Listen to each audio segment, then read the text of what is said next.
Cheers, Erin. What you got there? I've got a cute little mug that actually, if I pull onto the other side, it says Class of 2021. Oh, you So graduated in 21? my university, yes, I did. Oh. It's showing how young I am to Yeah, because I everybody out graduated here. in 2002, so we're almost 20 years apart. Which makes sense because you were born when I was 19, so there you go. Yes, so there you go. Yeah. Anyway, this was given to me after my graduation, right? But this was a year after COVID hit, and so Concordia, the school I went to, actually still wasn't having in-person graduations. So we just had a little slideshow that everybody joined in live. It was kind of sad, but It was very sad. yeah, very sad. We had a chance to do it like a year later in 2022 if we wanted to, but at that point I was like, no, it's already done. But my parents threw a graduation party for me in Massachusetts, and it was a very impactful time. So I really appreciated that since I didn't get to traditionally walk, right? So class of 2020, 2021, on the back it says, and so the adventure begins. Oh, I love it. It's so true. Did your parents give it to you? Yes, they what did. a wonderful present. Beautiful Yeah. present. And it's a mug. It is a mug. It's perfect. So what about you, Sarah? What did you bring? Well, I brought this one because it's a mug that's teal, because teal is my favorite color. And what happened was, I am a part of a business group, and every week there's a prize winner, and I won the prize 1 week. And the guy who I was winning it from, he went and talked to one of my best friends, Melissa, who he also knows, and said, "What would Sarah like?" So she's like, she loves coffee, she loves the color teal, and she loves plants. So in this lovely pottery mug that is my favorite color, he put a gift certificate to go buy plants at the plant store.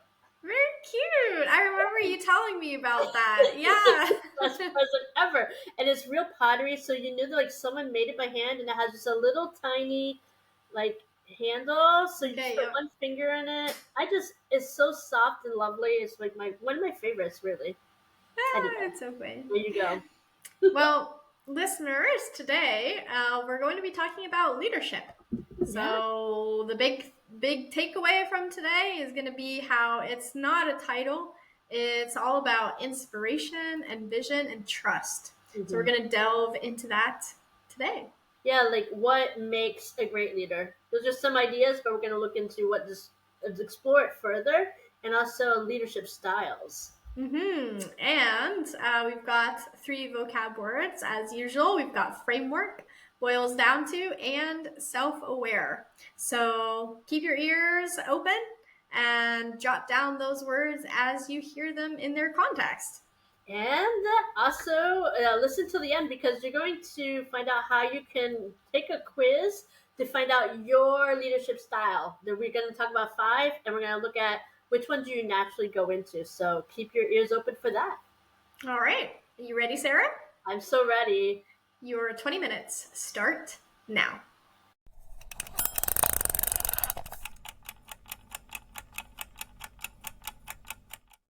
So, Sarah, what do you think makes a great leader? The word that comes to mind for me is the word empowerment, giving power to others to work together to reach a common goal. I think that for me is a good leader. They have that vision, they know where they're going, and then they give everyone around them the tools, the encouragement, the motivation to go ahead and reach those goals. So I think it's about vision and empowerment. For you, what comes to mind when you think of good leadership, Erin? When I think of good leadership, I actually think about the program that we had in high school. So from grades 9th through 12th, we had this program where our teachers taught us how to be good leaders, right? And yes, in the classroom within the school setting, but the big part was outdoors. We did a lot of like wilderness survival training. We did a lot of first aid training. We did a lot of hikes and treks and kind of like leading people through those situations as well. And then applying that in our like day-to-day life. And Wow. so yeah, I loved that program that they created. I bet. Yeah, it definitely it helped all of us, I think, to become more self-aware and kind Mm-hmm. of understand how we react in certain like difficult situations.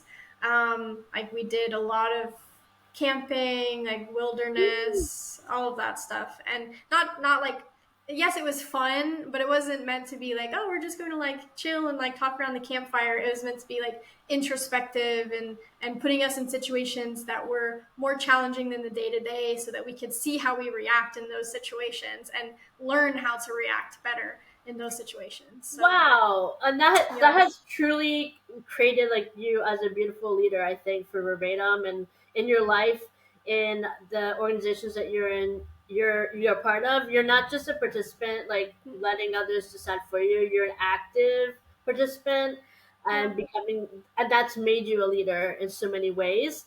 yeah, And so I remember that you were telling me before that there was like a motto for your school, like, what yeah. was the motto for the leadership? So it wasn't actually the motto. I can't remember what the motto is right now. There's a lot of like axioms and phrases that we learned, kind of like little pithy things that we would keep in our brains to help us remember things. Mhm. But there was the definition of leadership that we had, Mm. and it was somebody who influences and inspires others towards true success. And it's interesting that you bring that up because within the last 10 years or so, that term influence has kind of become impacted by influencers and Mhm. social media and all that side. And so Mhm. it's caused me to be a bit more, I don't know, reflective, I Mhm. guess, For on that Leary? word. Yeah. And when I hear influence, I think of somebody like outside Mhm. affecting your decision and impacting and changing your decision, which doesn't always have to be negative, but a lot of Right. times it is because it's like an Right. external force, you know? Right. Whereas the word inspire is more internal. Like, yes, you're hearing the perspective and the advice from a leader, for example, or somebody else in your life, but that is kind of sparking some side of internal change inside of you. So it I love really, it. it's like that word empower that you were saying. Mhm. It's more powerful because it's coming from inside instead of outside. So that's what I Yeah. like. Inspiration, I think, is the biggest thing for me for Maybe it leadership. should have been empowering and inspiring others towards true success. I wonder if I that would like have been that. more, like, would have touched you more. Yeah, Like for me, and that true success again is something that, how do you define true success? Who knows what true success is? it's true. Yeah, For me, like, success is something that you set out for. You're like, this is the objective I want to reach by this date, and if you reach that objective by that date and it was a clear enough objective so you know if you've really reached it, that would be true success. yeah, But you can define success in so many ways that could be like very subjective or objective, and yeah. sometimes it's hard to decide know if you've actually reached it, and when you reach it, who It's knows? true. Who It's true. knows? Yeah. So, listeners, all of that in mind, Sarah and I have thought through some key traits that Mm-hmm. we would use to define a good leader. So we came up with vision. So that ability to set direction is important. I think of all the treks that we did, right? Somebody had to have a compass with a map and say, this is where we're headed, right? Yeah, right. um, integrity is a huge one for the two of us. Yep. Staying consistent in your values and your actions. Yep. Empathy also is really big for us. I mean, at verbatim, one of our core values is humanity, like keeping Right. that personal side, that connection, right? So, understanding how to connect with your team members Mhm. is huge. And then the last one is the inspiration that we were talking about. So, like motivating others to achieve their goals. Mhm. So, yeah. Yes, for sure. Do you have someone in mind when you think of a great leader, Erin? I do actually. I have a couple people. I have been very blessed to have Mm. solid leaders in my life. I would say the very first example is my dad is an amazing leader, in my opinion. Hmm. The director of this leadership program has been a huge inspiration Hmm. to me. And then I think the biggest one in my life, though, that impacted me a lot was the director of a summer camp that I worked at for quite a few years. I think he embodies these values really, really well, especially the integrity ones, empathy, inspiration. And he was always great at aligning all of the counselors towards the vision of the camp. Yeah, I just think that he's a huge, huge inspiration, even to Oh, this day. oh, that's wonderful. I love that. Yeah.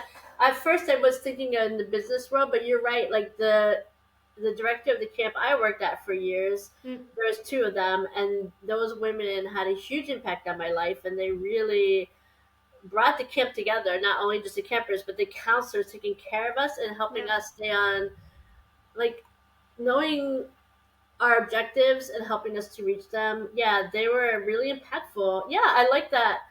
I liked it a lot. I think it's big, those Mm, camp leaders, because for the counselors especially. yeah.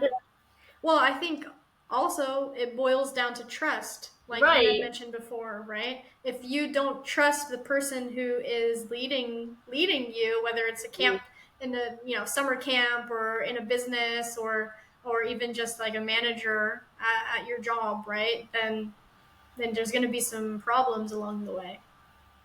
Right. You can't. For me, like that trust is about delegating, saying, "Okay, I have something that needs to be done, but I know that someone else can do it better than I can." Hmm. And then giving them that basic framework or guidelines and saying, "You can do it. I believe in you. Go ahead. I know you're the right person for the job." And then not micromanaging. Like I'm not going Yeah. to be in there like, "No, no, no, that period's in the wrong spot." And like, how about that comma? That's a run-on sentence. Like you can't micromanage what you give. You have to be like, okay, this is the guidelines, and now you can stick to it, and you can play within that sandbox. Like, do whatever you want to do within the sandbox I'm giving you, and I trust you that it's going to be amazing. Hmm. And then they're going to really surprise me with their creativity. They're going to go over and above what I would have even imagined for them or for this project. So Yeah, it's true that trust is like a trust. two-way street. It's Mm. like the team members trusting the leader and the leader trusting the team members. Yeah, very, very true. Um, well, like we've been mentioning, there's all these characteristics, these people that have inspired us in our personal journeys. And then there are different styles of leadership, right? Yeah. And so that's what we're going to talk about. There's lots, so many you can, Google and you can find a long, long list of all these different styles, but we've picked about five. We've picked five of them that Hmm. stand out to us the most. And yeah, so the first one is transformational, so inspiring big change. Hmm. This person or somebody who follows this style, they inspire teams with their vision. They're motivating people to go beyond what they thought was even possible, right? And oftentimes this is connected to innovation and growth. Yeah, Yeah. so this is because it's related to growth. It's really used. It's best used during times of change or of innovation. So it works when an organization needs to pivot Hmm. or embrace new technology, or they have like a new long-term vision and to get everybody on board. This is the great leadership style for that. Yeah.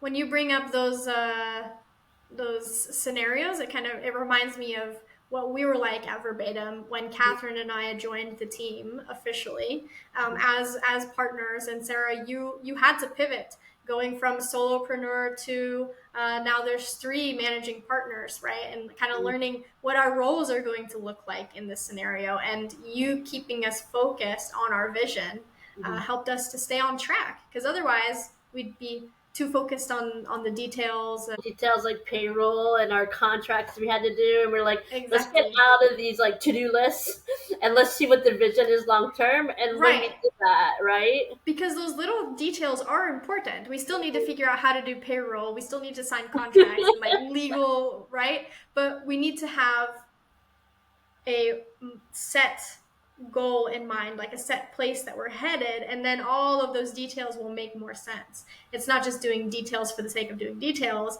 It's like taking these steps towards a big goal, right? Yeah. Yeah, I think that that vision retreat that we talked about in our last episode was really huge for us because it got Mm-hmm. us from our to do list and it changed it over to like this is a long term vision.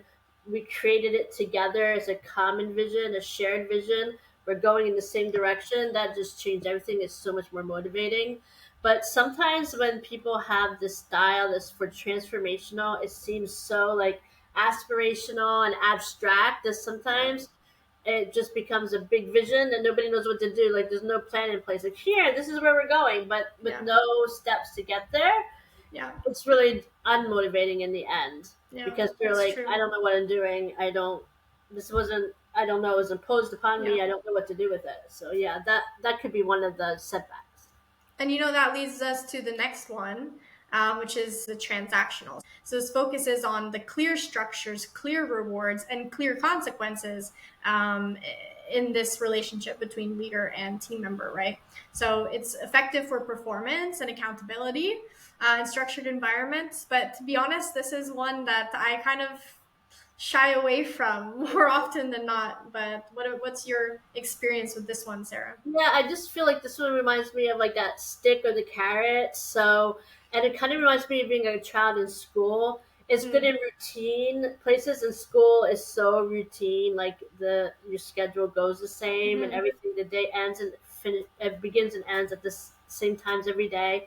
So this is great for like manufacturing, customer service, call centers, where they all have like a goal that they have to reach. They have targets that are very measurable. Mm-hmm. They need to get their bonuses. So this is great for that, but I think that it doesn't create long term loyalty.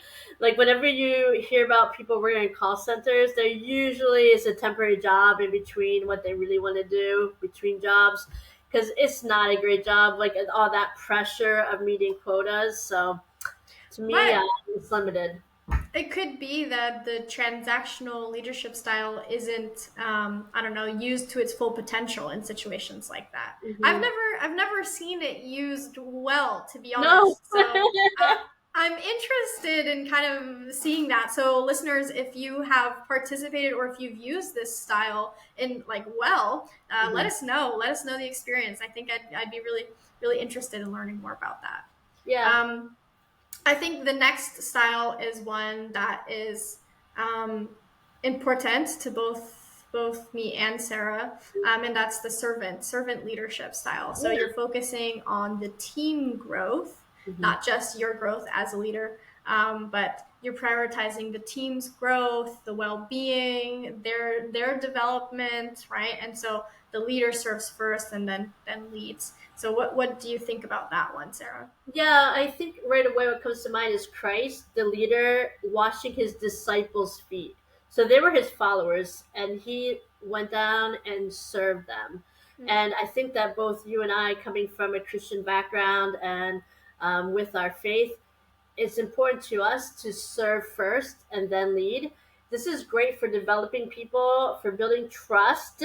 Again, that trust Mm. coming up in a collaborative culture, like where we work together. This is great for nonprofits, churches, for some school environments, especially with between the administration and the teachers. Mm. And so, like a school principal is focused on the well-being of their teachers. They can so that they can better support their students. Maybe this is what we saw a lot with those camp leaders that taking Yes. care of us so that we could take care of the campers. Like the camp leader Yes. was pretty far from the campers themselves, but inspiring and being a servant to us as counselors so we could take care of those children also as servants taking Yes. care of those kids. 100%. When I think of my camp director, I think of this leadership style that he used. Yeah, Day in, day out. Yeah, you very know. inspiring. Yeah. The only thing could be that might be slow things down. Mm. When you need to make an urgent decision, sometimes this is not the best style to have, like because you can't be collaborative and get everybody Yeah. vote on board. So you just have to make a quick decision. But I think this is a really beautiful way of leadership is being a servant first. Mm. Mm-hmm. The last two leadership styles, I'm going to juxtapose them a little bit. So we've got democratic and we've got autocratic. Mm-hmm. So democratic is you're collaborative when you're making decisions. Autocratic is more directive. There's a decision that Right. comes from the top and it moves its way down. So the democratic one is great for different perspectives when you have the time to deliberate, right?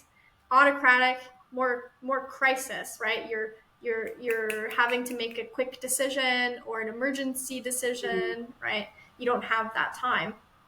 What do you Yeah, think I about love these ones? democratic when we're brainstorming because like Yeah. everybody's ideas are equal.